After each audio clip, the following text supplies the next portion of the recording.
What's up? My name is Kamal, and today I'm going to show you guys how to do a brake flush on a 350Z. This is pretty easy, especially if you have a second person helping you out. The easiest way to do it is take the wheels off because it's way easier to access the bleeder screw that way, but yeah, you can still work around it if you don't feel like doing that. So we just have the car on jack stands and the wheels off. The first thing you're going to want to do is well, we have this, which is nice because I just pump this and it removes any type of fluid. So with the old reservoir, I mean, as you can see now, it's really clear, but if you haven't done this in a while, this will be extremely dark. So there's a little spot right there. You can see where I'm able to fit the hose in and basically suck the fluid out to below the min mark. And the reason for sucking all the fluid out now and putting new fluid in before you clear the lines is because if you just start clearing the lines, then you're running all this dirty fluid through all the lines. And I mean, the best way to describe that is like someone with, clogged veins. Do you want to put more dirty fluid through those veins, or you just want to start using clean fluid through it? So that's why I like suck all the dirty stuff out of here. And we're just using .4 brake fluid. This is like BMW brake fluid. The only reason I have a ton is because I used to work for BMW, but if you just go to any advanced auto parts, AutoZone, O'Reilly's, whatever, some of you might be wondering like, okay, the cap says use .3, so what's the difference between .3 and .4? And is it okay to mix that stuff? I think it's okay to mix that stuff, but it's not okay to mix .3 and 4 with .5 because the component makeup of those fluids is a lot different. But as far as .3 and .4, it's all right. We're just using .4, so really all the .3 is going to be gone anyways. The difference between .3 and .4 is .4 can withstand higher heats. So, I mean, as you guys might have seen in my previous videos, I want to make this a track car. That's the idea. So having .4 in it is a benefit. The reason why BMW uses .4 is because those are considered performance vehicles. So yeah, you can use .4, not a big deal. So once we filled this up, the standard procedure for clearing out your lines is to start at the furthest corner away from the vehicle, and so that's why you'd start in the back corner there, then this corner, then the passenger front, then the driver front. Once you suck out all the fluid in the reservoir and put new fluid in there, you can come around to the furthest corner here. So you just have this little rubber boot that prevents any dirt and debris from getting in the bleeder screw. And these are an 8mm wrench. It's nice to actually have a smaller wrench when doing this because you really don't want to over tighten these. You want to be careful about that.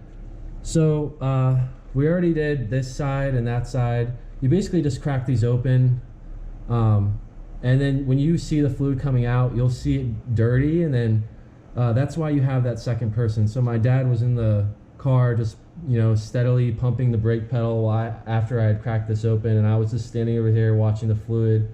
Since this corner is the furthest away, it's probably gonna take a little longer, and then the process gets shorter and shorter the closer you get to the reservoir. So we just break this one open, and I had a container under here catching it, obviously. So we went here, and then we went to the driver's rear. Then we came over here to the passenger front, and the only difference now is this bleeder screw is no longer an 8mm, and it's actually a 10mm. So just had that on there, broke it loose, he pumped it, and then we stopped until when it was clear, and I tightened it back down. And that's the other thing, you can note where the wrench is before you loosen it, so you can kind of put it back in the same spot. Because like I said, you really don't want to over tighten those or keep tightening it down and have the freaking head of the bleeder screw break off on you.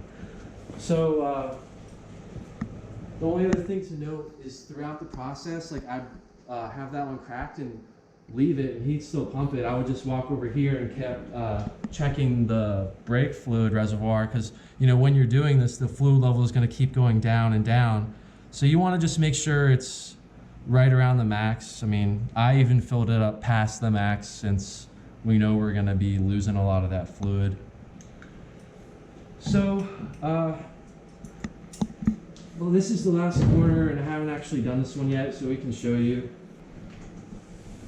Just take the little rubber boot off, and then you can put this on. And then I actually have this, which helps to, because see, you can do it without something like this, but that just means that that brake fluid is going to be running down all the components here. So it is nice to have something like this. Like this is how I did each corner. It's more convenient, especially because I just painted these calipers, and brake fluid is known to like deteriorate paint. So just gonna crack this one loose, and then here, I'll just pump the pedal real quick.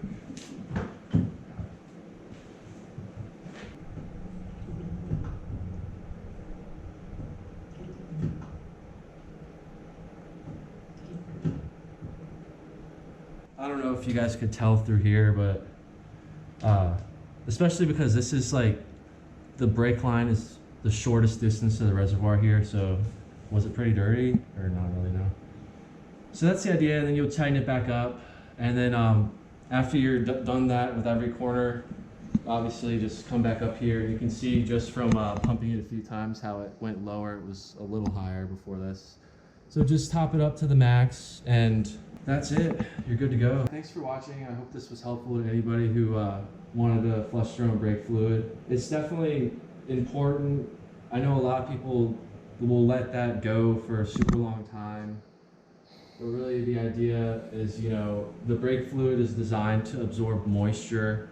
So, you know, by flushing it out, you're getting any water in the system out, which if you're, you know, using it as a track car, or even if you have like a truck that you tow with, having moisture in the lines is not good, because that can cause like if there's water in there, that stuff will start boiling if your brakes get really hot, and that's how it can be dangerous. So I mean, I know people let the brake fluid go for a while and no one really cares about it, but you know, that's why you should change it.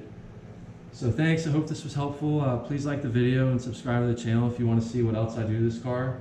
I have a lot of plans, so thanks, and I'll see you guys soon. Peace.